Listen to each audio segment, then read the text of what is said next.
Grabe yung naging laban mga boss dito nga ng Miami Heat kontra nga dito sa Orlando Magic. Tough shot mga boss para dito kay Tyler Hero, in-upset dito ang home court ng Magic. Eto mga boss, kahit wala dito si Chet Holmgren, nagpapatuloy pa rin ang napakalakas na win streak dito nga ng OKC Thunder.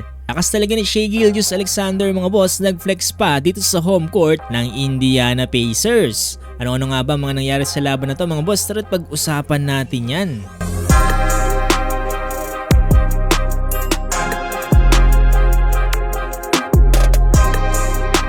Dito sa naging laban mga boss ng Miami Heat kontra nga dito sa Orlando Magic ay naging napakainit ng laban mga boss. Akala mo playoffs. Wala ang maingay na pangalan ngayon mga boss, si Jimmy Butler ay nagawa pa rin dito ng Miami Heat na maipanalo ang laban. Last 1 minute remaining kasi mga boss, dito nga sa fourth quarter ay nagawa nga maibaba dito ng Orlando Magic ang kalamangan dito ng Miami Heat matapos nga maipasok dito ni KCP ang kanyang 3-point jumper. 87-86 with last 52 seconds. Yung sa pagkakataon na bola na dito ng Miami Heat mga boss ay naimintes pa dito nga ni Tyler Hero ang kanyang 3-pointer para sana mas mapalobo pa nila ang kalamangan dito.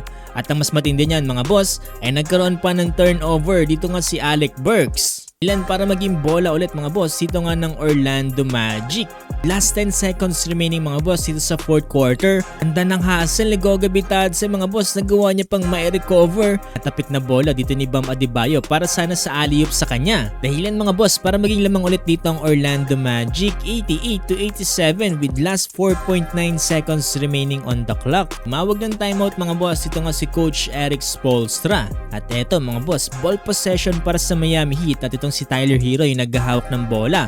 Driving inside the paint mga boss, pull-up jumper, pasok yan para mabawi nilang kalamangan 89-88 with last 0.5 seconds remaining on the clock. Inbound para sa Orlando Magic mga boss ay itong si Jalen Suggs, ganda sana ng pagkaka-execute niya. Ang kaso niluwa yung bola mga boss. Maabot na sana sa shot clock yung tira niya mga boss, kaso nga lang niluwa kaya panalo pa sa huli dito ang Miami Heat 89-88. Alas na paupo na lang sa side dyan ng head coach ng Orlando Magic na si Jamal Mosley. Sa sobrang bad trip naman ni Jalen Suggs sa mga boss, halos mangayak-ngayak na rin. Sa kabilang banda mga boss, lakas pa rin talaga ng OKC Thunder dahil nagpapatuloy pa rin ang kanilang win streak. Ito ngayon matapos nilang talunin ngayon ng Indiana Pacers sa final score na 120-114.